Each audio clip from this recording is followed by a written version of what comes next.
Apple हर साल अपने iPhones में एक नया और मोर एडवांस चिप डालता है। एप्पल के आईफोन्स पर A series chips have been the norm, लेकिन पिछले साल जब एप्पल ने M1 चिप अनाउंस किया, इट मेड अस थिंक, क्या एप्पल ये आईफोन में भी M1 चिप डाल सकता है? चलिए बात करते हैं। वेलकम गीक्स, आई एम लक्ष्य फ्रॉम iGeeks ब्लॉग हिंदी और आज हम बात करेंगे क्या आईफोन 13 में M1 चिप हो सकती है या नहीं। But before we get started with all these news about Apple and the M1 chip in the iPhone 13, अगर आपको हमारे वीडियोस पसंद आते हैं तो please consider subscribing to iGeeks blog Hindi so that you never miss out on anything from us, and do consider hitting the bell icon so that you are always notified about any new videos that we publish. पहले तो मैं आपको एक brief overview देता हूँ कि ये M1 है क्या। तो जैसे कि मैंने आपको बताया, एप्पल ने एक नया चिप अनाउंस किया। एप्पल ने इंटेल को कहा गुड बाय और अपने मैकबुक लाइनअप के लिए एक नया सिस्टम ऑन अ चिप यानी कि SoC अनाउंस किया, जिसको उन्होंने नाम दिया M1। अब M1 में एप्पल ने कहा कि भाई हमने इतने अच्छे चिप दिखाई है। बेसिकली एप्पल ने कहा कि ये है हमारे डोले, ये है हमारे मसल्स और हमने इसे फ्लेक्स करना है। तो एप्पल ने दिखाया कि उनके M1 चिप इंटेल चिप्स के मैकबुक्स से कितने ज़्यादा पावरफुल होते हैं। और जब M1 मैकबुक्स मार्केट में आए तो उन्होंने ना ही विंडोज़ लैपटॉप बट पुराने मैकबुक्स जिनमें इंटेल चिप्स थी उनकी भी धज्जियाँ उड़ा दी। So naturally it made us think, क्या एप्पल M1 चिप या उसका कोई और वेरिएंट अपने बाकी हार्डवेयर में डाल सकता है, यानी कि आईपैड या आईफोन में डाल सकता है? जैसे कि आपको पता ही होगा, अभी रिसेंटली एप्पल ने अपने स्प्रिंग लोडेड इवेंट में आईपैड प्रो लाइनअप अनाउंस किया, जिसमें उन्होंने M1 चिप डाली और iPad pro as expected performance was off the charts. So now let's talk about what the M1 actually does for the MacBook as well as the iPad Pro.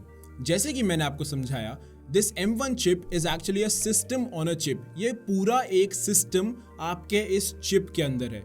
पहले की तरह जैसे laptops होते थे उसमें motherboard होता था, उसमें अलग अलग कंपोनेंट्स होते थे, रैम का स्लॉट होता था, GPU का स्लॉट होता था, अलग अलग चीज़ों के स्लॉट्स होते थे। लेकिन M1 जो है उसमें सब कुछ पहले से ही एप्पल ने फिट करके रखा हुआ है।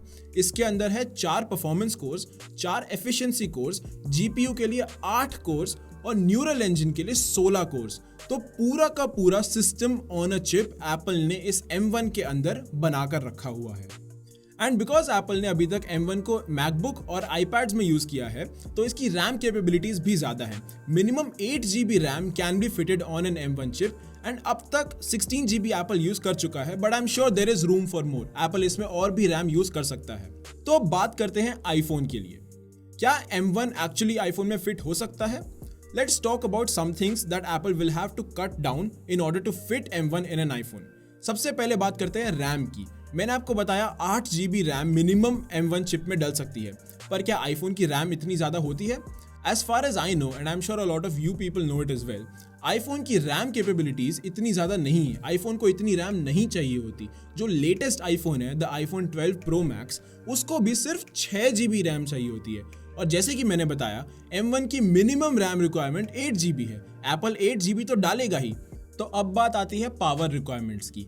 M1 के पावर रिक्वायरमेंट्स काफ़ी ज़्यादा हैं। On an average 26 to 27 watts is the power requirement that an M1 chip needs, और आईफोन के अंदर 5 to 6 watts is the average that your phone needs.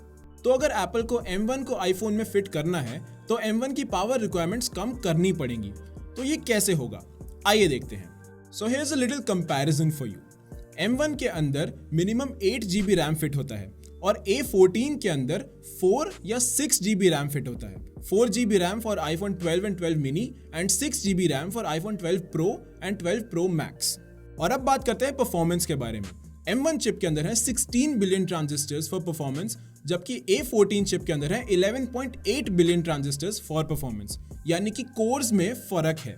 M1 chip के अंदर जैसे कि मैंने आपको बताया 4 परफॉर्मेंस और 4 एफिशिएंसी कोर्स हैं, यानी कि 8 टोटल CPU कोर्स हैं, जबकि A14 चिप के अंदर 6 कोर्स हैं। और अब बात करते हैं GPU कोर्स की। M1 चिप जो है उसमें 8 GPU कोर्स हैं, जबकि A14 जो चिप है उसमें 4 GPU कोर्स हैं। ऑब्वियसली M1 को चाहिए ज़्यादा पावर रिक्वायरमेंट्स और ज़्यादा कोर्स, क्योंकि वो एक बड़े सिस्टम को, एक मैकबुक या एक आईपैड को पावर दे रहा है, जबकि आईफोन के अंदर A14 है जो एक छोटे सिस्टम को पावर दे रहा है, तो उसमें GPU कोर्स भी कम है। तो अब बात तो ये आ जाती है कि एप्पल फिट करे अगर M1 आईफोन में तो कैसे करे। यहाँ पर हमारे पास दो ऑप्शंस आ जाते हैं, हमारे पास यानी कि एप्पल के पास दो ऑप्शंस आ जाते हैं। पहला, या तो वो M1 की पावर रिक्वायरमेंट्स को कम करे, या दूसरा वो M1 का एक छोटा वर्जन निकाले और उसको आईफोन में फिट करे। अब ये छोटा वर्जन क्या हो सकता है, ये तो एप्पल ही बता सकता है। मे बी M1S और मे बी इवन A15, जैसे कि एप्पल A14 डालता है, वो A15 को ही M1 का एक छोटा वर्जन बना के आईफोन में डाल सकता है, हु नोज। तो अब जो है ना, ये एक डायलेमा हो चुका है, एक सिचुएशन ऐसी हो गई कि समझ नहीं आ रहा है कि क्या अगले आईफोन में M1 आएगा, क्या अगले आईफोन में A15 आएगा, क्या अगले आईफोन में M1S या कोई और M1 का वर्जन आएगा। तो सोचिए, मुझे ऑनेस्टली नहीं लगता कि एप्पल अगले आईफोन में M1 डालेगा, क्योंकि इतना सब काट पीट करने के बाद, इतनी रिडक्शंस करने के बाद, साइज छोटा करो, रैम हटाओ, ये करो वो करो, मुझे तो ऑनेस्टली नहीं लगता है कि M1 आईफोन में फिट करना वर्थ इट है। और भाई ये बात सिर्फ मैं ही नहीं सोच रहा हूँ, फेमस एप्पल लीकर जॉन प्रोसर जो हैं, उन्होंने भी कहा है कि अगले आईफोन में M1 चिप आना is next to impossible. But then again, this is Apple, you never know what Apple is going to come up with. So geeks, that was it from my side. आपको क्या लगता है, क्या Apple अगले iPhone में M1 chip डालेगा? Do tell us all about it in the comments below. And if you like this video, like it, share it with your friends and subscribe to our channel for the latest and greatest of Apple. And if you want to stay updated on everything Apple, social media पे हमें follow करिए IGB_Hindi. Don't worry, description में सब कुछ linked है, आप आइए follow करिए as we bring to you everything about Apple. This is Lakshay signing off. See you all next time. Thanks for watching. Stay safe, stay connected.